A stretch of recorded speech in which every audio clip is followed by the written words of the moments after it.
Okay, so this morning I'm talking to Matt Bisogno, the head honcho of GeeGeez.co.uk and successful punter. It's been a while since we spoke. Well, we've seen each other normally annually at the Derby Awards, don't we, Matt? Yeah, at the Where we end of talk. about 12 pints. Well, you might be able to drink 12 pints, but I do.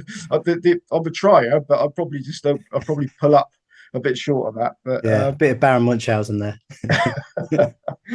so, how's it been going with you? Mostly good. Yeah, just been quite busy work-wise for the last, God, it feels like the last 6 months without stopping for breath. So, but just coming to the end of that now and really looking forward to the start of the jump season and having a few days at the track because I haven't been for ages. Oh, where are you going? Well, wherever the horses are running, I guess. So Oh, we've got a few syndicated, as you probably know. So yeah, looking forward to seeing those yeah, in due course. you can tell us about that. And during this, so I mean, it's a hell of a site, your site. I mean, how many people have you got sort of involved? You can't be doing it all yourself. Thank you. No, I can't write a line of code. So obviously all the Right. clever software stuff is built by other people. I sort of have the crazy imagination, the ideas, and then people who are much smarter than me bring them to life and make them as usable. I think they're usable anyway, and more importantly, lots of people who use them also agree.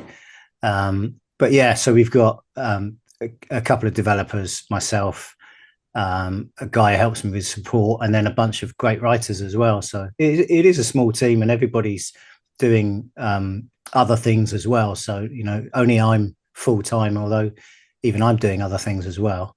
But yeah, we all managed to bring some good stuff to the table, and it's an organic project that we're still like racing and data is the ultimate painting the fourth bridge job. There's always something new or a different way to present stuff.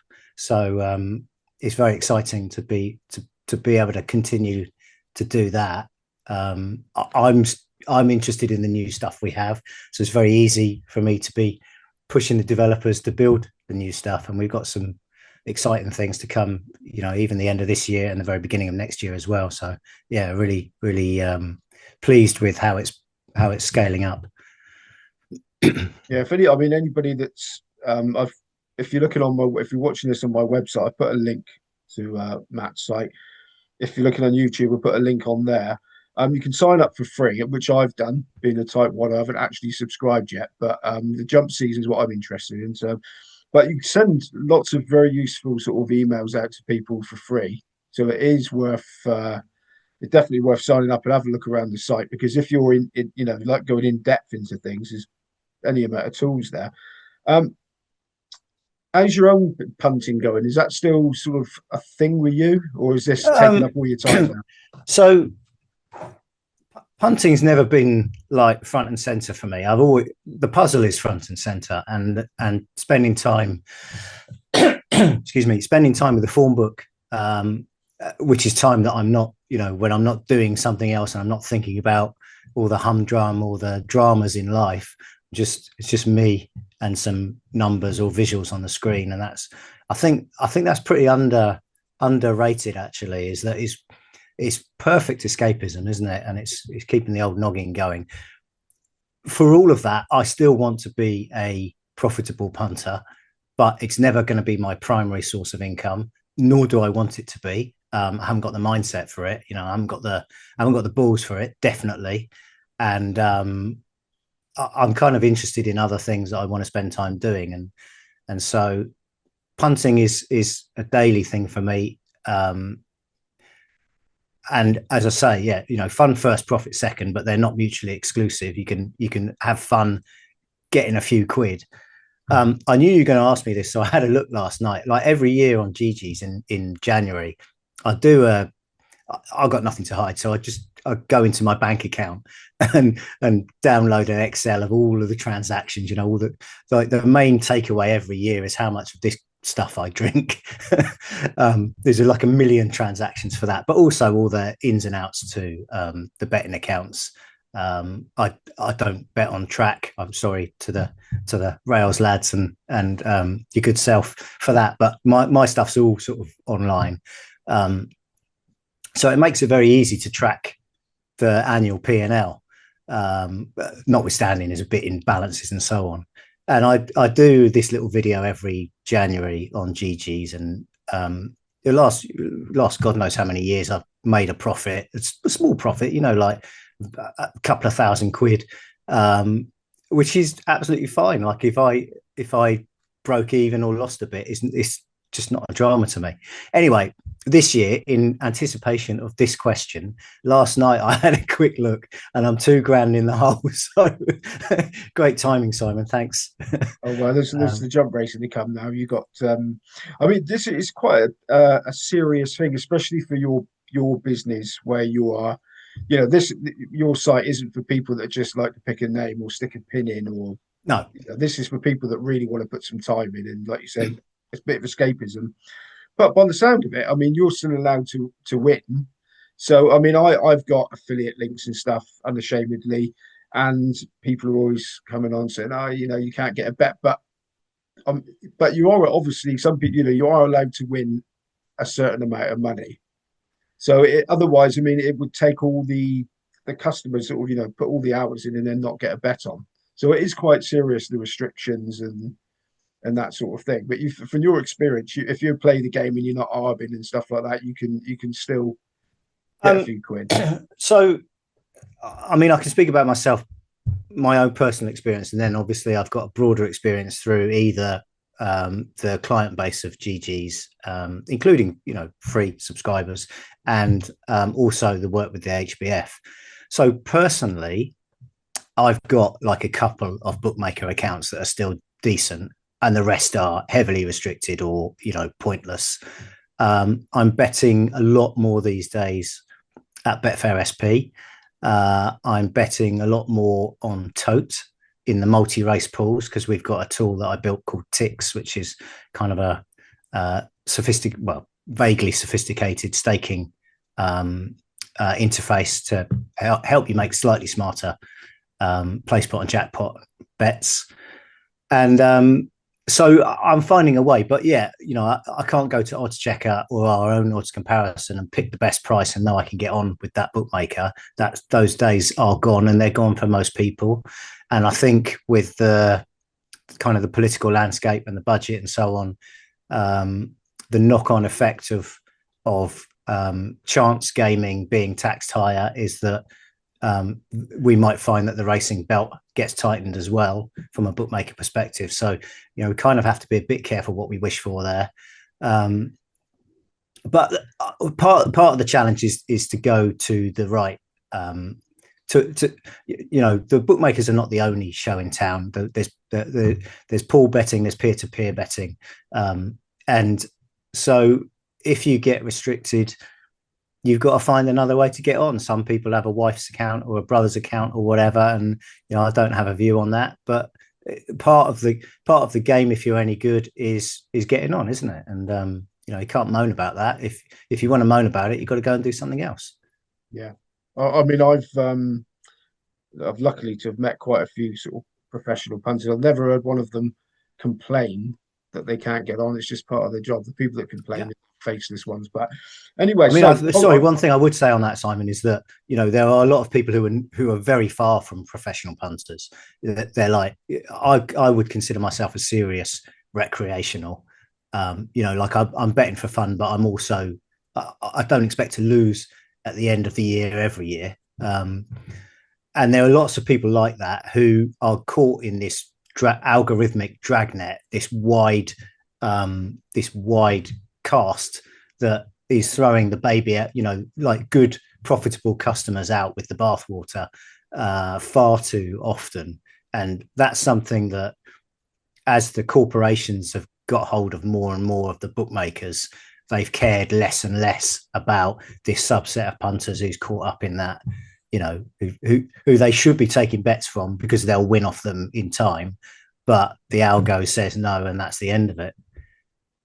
Yeah, you can do 3 or 4 winners together. You start wishing they hadn't won because you haven't even got to win. You just got to be on shorteners. Yeah.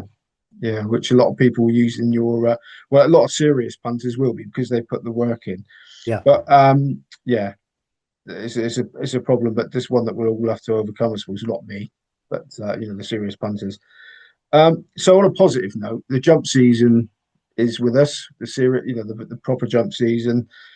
Um, which code do you prefer? And have you got? I mean, I love it all, but I think there's a relentlessness about the flat that kind of grinds everyone down. Like the smart people, they take 3 weeks holiday in the summer, and either September or sort of April, they'll also be away from punting.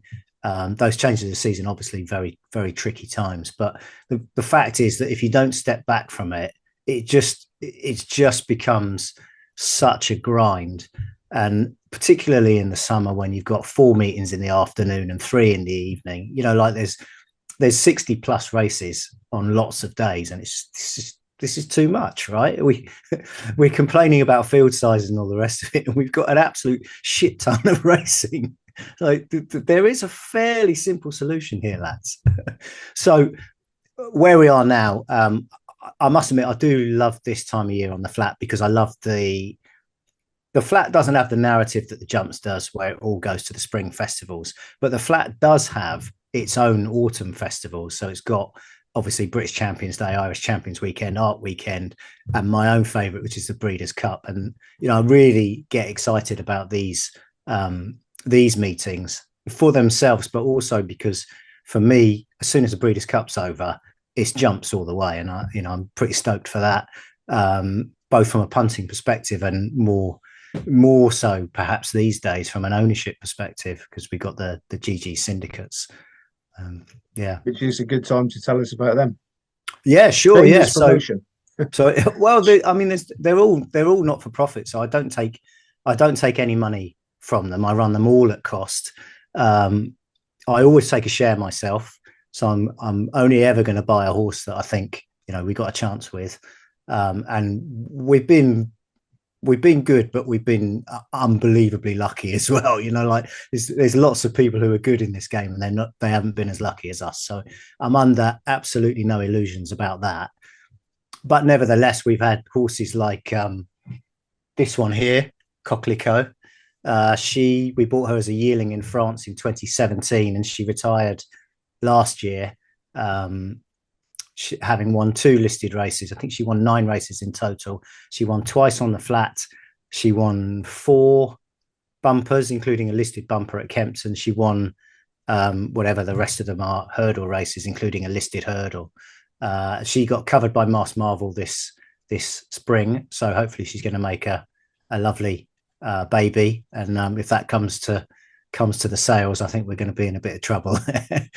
But to go to war with this year, we've got 5. We use 2 trainers. We've got Anthony Honeyball, who's Yard GeeGeez sponsors, and Ollie Murphy as well. Been involved with Ollie since he started.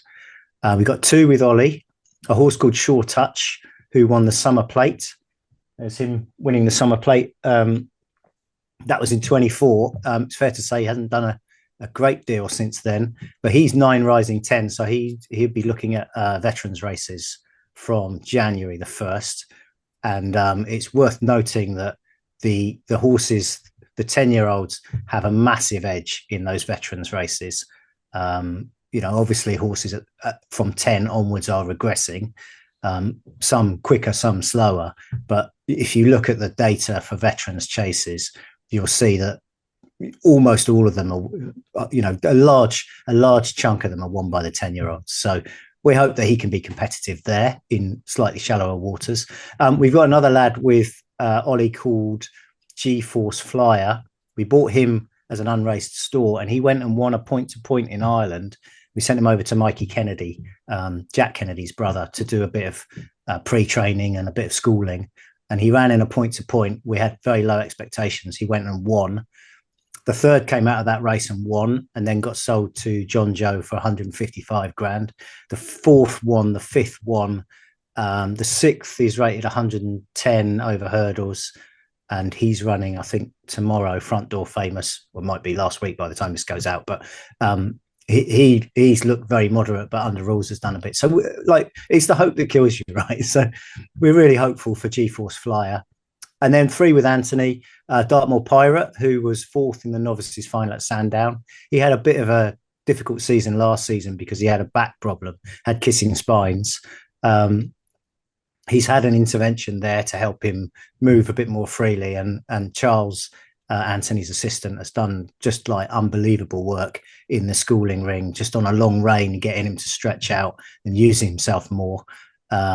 I mean, maybe it improves him on the racetrack, maybe it doesn't. But as from an equine welfare perspective, he's just a much happier horse now, much freer, looser moving horse. So we've given him every chance, and we've given ourselves every chance. And he's definitely a better horse than he showed last year. He was second in a Pertemps qualifier at Wincanton last year, so still showed a decent level of form, even in spite of everything. So we'll see. And then we've got 2 unraced fillies, both 3-year-olds. One's called Ashburton. She's a big framed horse. She's going to take a bit of growing into, I think. I'll be pleasantly surprised if she's able to win this year. She's GBB qualified, so if she can win, then that's going to be happy days. And perhaps the one, as well as G-Force Fly, that I'm looking forward to most is a filly called Luna Lux. We bought her. She was the Coquelicot replacement. Bought her in Arcana, same sale, a couple of years ago as a yearling. She's had a storied life already. Tried to kill herself in the paddock as a baby.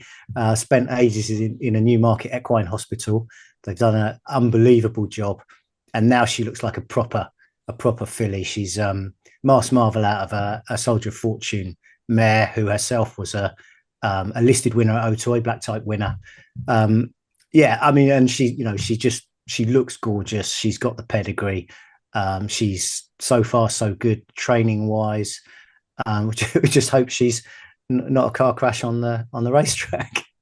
The enthusiasm that you're talking about these horses with is quite palpable, even for the other end of the screen. Do you escape from deepest, darkest Hackney to go down and see these horses in the flesh as much as you like, or is it all sort of done remotely? Nowhere near as much as I'd like. I'm chained to this thing far too much of the time still. And, some of that is like we've all got, since COVID, we've all sat in the chair more, haven't we? We've all got a bit less. I mean, this is a good example. We've got a bit less face to face and a bit more digital. And there are benefits to that. But no, it's definitely something that this winter and autumn is on my to-do list. I've got to go and see them more often, because I am mad about them. It's so good. Even the bad days are good days. It's just, I need more of that in my life. Yeah, I think we all do.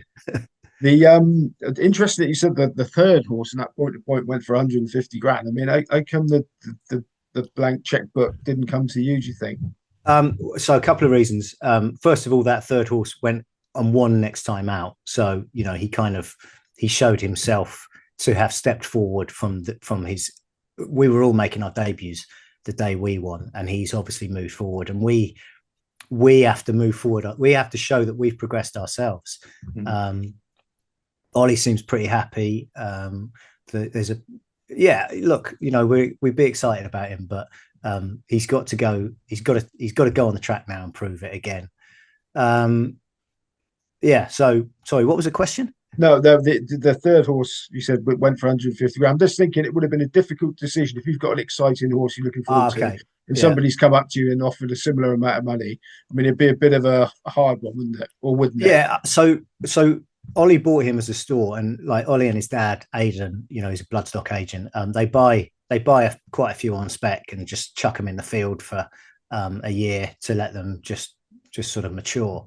And he had a few available, and I picked this lad out. Again, lucky, not particularly good to get him rather than the other ones, who have both been okay as well. But like Ollie and his dad bought the horse. They've looked after him since he was 3. He's 5 now. If an offer came in, it'd have to come in from one of the other owners in the yard, and that's not impossible. But I think at this stage, the kind of the premium versus that we took the risk for a bit longer, And if he went and won a novice, he's going to go novice hurdling. If he went and won a novice hurdle well enough, then they perhaps prefer to pay a bit more with that evidence in the form book than pay a bit less and then wear the risk. If you see what I mean. Either way, he's not really for, it'd have to be a proper offer.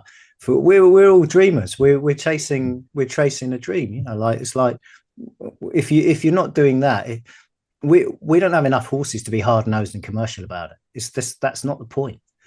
So it would have to be a substantial offer to persuade us to allow him to run in somebody else's colours.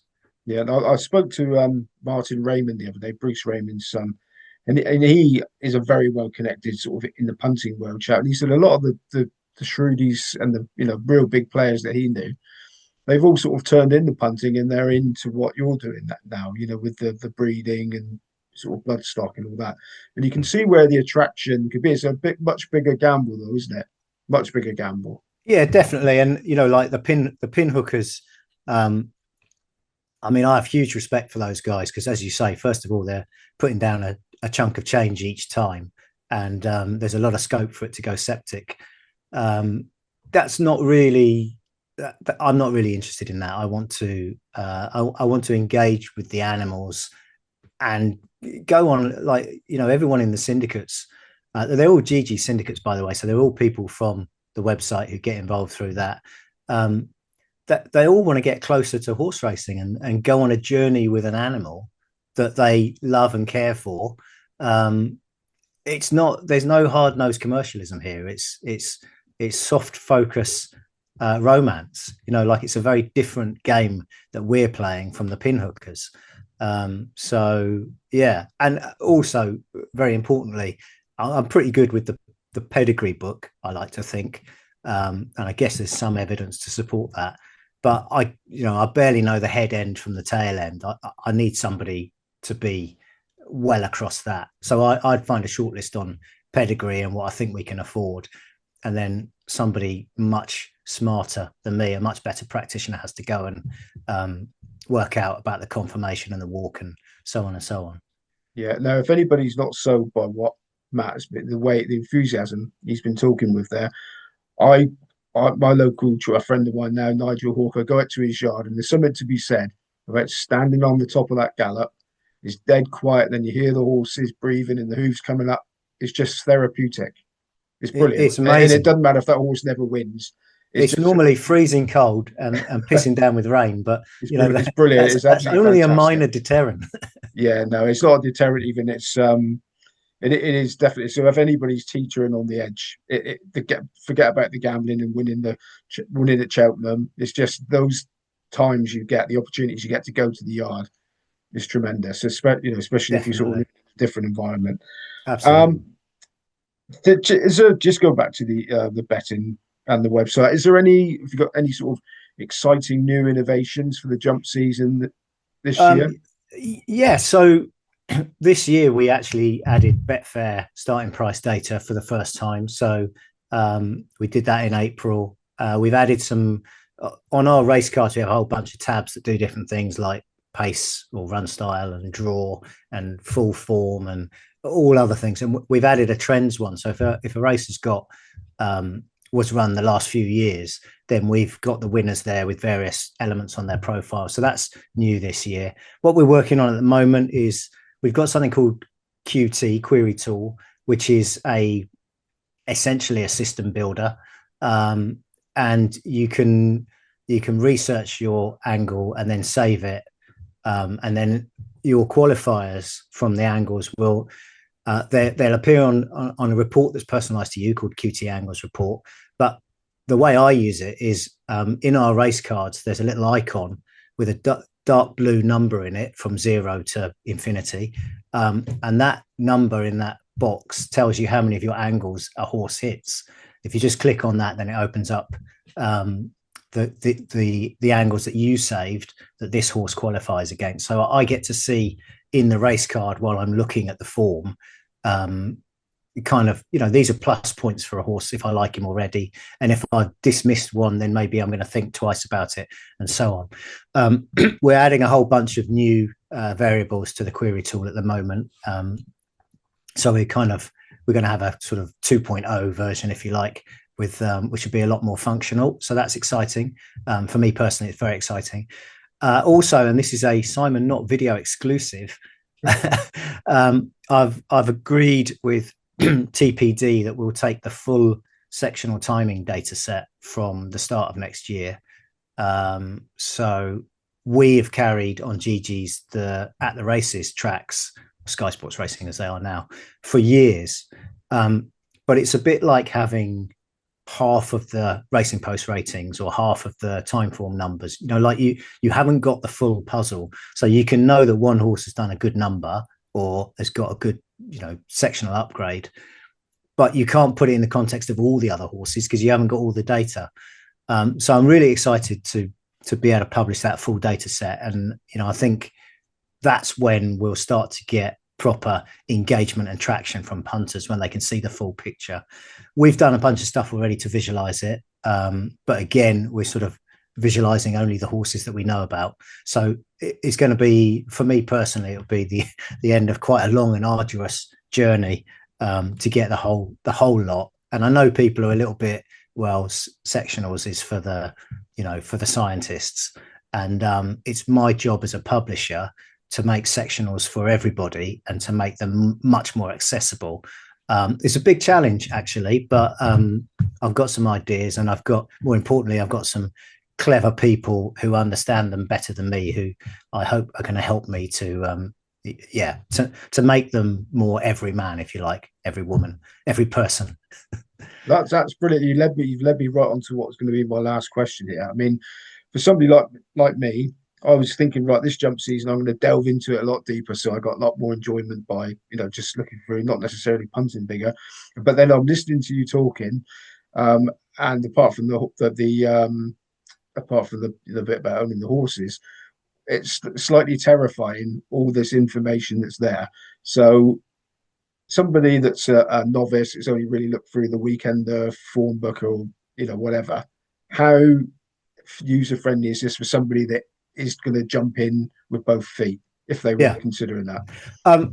So it's a great question, and it's one of the biggest reasons that people sign up and then cancel, is that they get this feeling of overwhelm. There's a lot of stuff inside GeeGeez, the reason for that is the same reason that there's a lot of gym equipment in a gym. There are a lot of apps on your phone. There's a lot of channels on the telly, right? Nobody watches all the telly channels. Nobody uses all the kit in the gym. Nobody uses all the apps on their phone. The reason they're there is because some people want to use this subset and other people want to use that subset. And when you go in the gym, you try stuff. Some of it kills you, and some of it kills you only slightly less. And maybe you stick with the stuff that kills you only slightly less, right? And so it's about, I think too many people feel like they've got to use everything. I don't use everything. Across time, I've used everything, but I wouldn't, on a day-to-day basis, I'd have my go-tos and then a core of things that I use, and then a periphery around that of a few other things that, in a certain setup, I'm interested in one tool, and in another setup, I want to see something else, right? And it takes a bit of time to get to that point. But I think, right, the key message is that we built GeeGeez. There's a light version now as well, right? So there's that's kind of the most popular features. There's less scope for overwhelm there because you've got a subset of all of the features, but a lot of that stuff is visualized and kind of shortcutted views. Like Instant Expert, for instance, is a color coded race profiling tool. So all the runners, how they've done against today's going class, course, distance and field size, and where they are on their official rating against their last winning mark, right? You literally, we call it Instant Expert because you literally look at the screen and you can see the horses that are ostensibly favored by today's conditions. It works in races where horses have had a lot of goes. It doesn't work in maidens and novices, obviously. But that's an example of something that's a really accessible day one tool for people who are, if not allergic to the form book, then at least slightly apprehensive around it. And as I say, like, the key is to kind of be kind to yourself, not try to embrace the whole toolkit on day one or even in month one, right? Because that's not going to work. You just find the bits that work for you and then kind of ease out from there. That would be my advice. And there's lots of videos, there's a user guide, there's lots of like 2-minute video guides on all of the different features, so you can muck about with whatever suits. There's a £1 trial for 30 days, so you've got loads of time to, you know, kind of dip in and out on your terms. And as you say, as a free member, every day you get access to a different feature. You like full gold access to a different feature each day. And then each day there'll be 4 or 5 or 6 races where you've got all of the gold features in those as well. So even if you just sign up as a free member, you've got loads that you can go at and have a muck about and see if it suits your style. And if it does, great. We'd love to welcome you. And if it doesn't, no harm, no foul. Excellent. Well, I'm sure anybody watching this now, we're all extremely enthusiastic for the forthcoming season. Hopefully see you on the racecourse then. You've got all those horses, and Anthony Honeyball trains down near here, so maybe see exactly. you at Exeter in the horizontal rain, places like that. Yeah. Can't Excellent. wait. Anybody that's enjoyed the chat, there's plenty of others. This is number 28. Please like and subscribe the channel. Like I said at the beginning, GeeGeez link to the registration page is on my website, and I'll also put it on YouTube if you're watching on YouTube. And so brilliant, Matt. Look forward to hopefully seeing you on the turf. Good luck with the horses. Thank you. And I'll see you at the Derby Awards. No more than 8. No promises. Thanks, mate. Thanks a lot. Cheers, Simon. Thanks, mate. Cheers, bye. Hello, everyone. Just a quick one. If you have enjoyed these videos and are enjoying these videos, can you please like and subscribe to my channel? Thanks very much.